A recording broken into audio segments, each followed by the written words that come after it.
Some stories are not just written, they are lived. And some of the most magical tales begin in the darkest of times. This is the story of J.K. Rowling, a woman who went from rock bottom to creating one of the most beloved literary worlds in history. But her journey wasn't about luck, it was about resilience, belief, and the power of imagination. I'm J.K. Rowling. People know me as the woman who created Harry Potter. But before the fame, before the success, there was struggle, deep, painful struggle. I was a single mother, living in near poverty, wondering how I would afford my next meal. I had no job, no real support system, and at times no hope. But I had one thing, a story. And that story refused to be silenced. I wasn't born into hardship.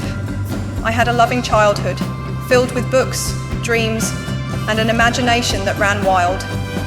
I always knew I wanted to be a writer. I would spend hours crafting stories, lost in worlds of my own making. But life has a way of testing our dreams. When I was 25, my mother passed away. The grief was unbearable. I moved to Portugal hoping for a fresh start. I fell in love, got married, and had my daughter Jessica. But the marriage didn't last. Suddenly I found myself alone, unemployed, and struggling to survive. I returned to the UK with my baby, carrying nothing but a suitcase full of clothes and a manuscript that no one believed in but me. I hit rock bottom. I was diagnosed with clinical depression. Some days I felt like disappearing entirely, but in those darkest moments, something inside me whispered, "Keep writing." So I did. I sat in coffee shops with Jessica asleep in her stroller, scribbling down the story that had been in my heart for years. A boy with glasses, a lightning-shaped scar, a world of magic. His name was Harry Potter, and he was my escape, my light in the darkness. I finished the manuscript, but that was just the beginning. I sent it to publishers, one after another, 12 rejections. One even told me, "Children's books don't sell." I could have stopped. I could have believed them, but I didn't.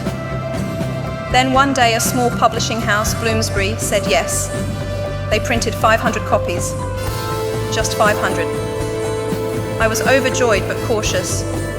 Could this really change my life? Then came the explosion. Harry Potter and the Philosopher's Stone became a sensation. The books flew off the shelves. The story that once lived only in my mind now belonged to the world. And it didn't stop there. The books became movies, theme parks, a legacy. But more importantly, they became hope for millions who needed magic in their lives. But here's what no one tells you. Success doesn't erase struggle. I still face doubt, criticism, and pressure. But I learned something. True magic isn't found in spells or wands. It's found in resilience, in refusing to give up, in believing in yourself even when no one else does. J.K. Rowling's story isn't just about a book series, it's about perseverance. It's about knowing that even when the world says no, you can create your own yes.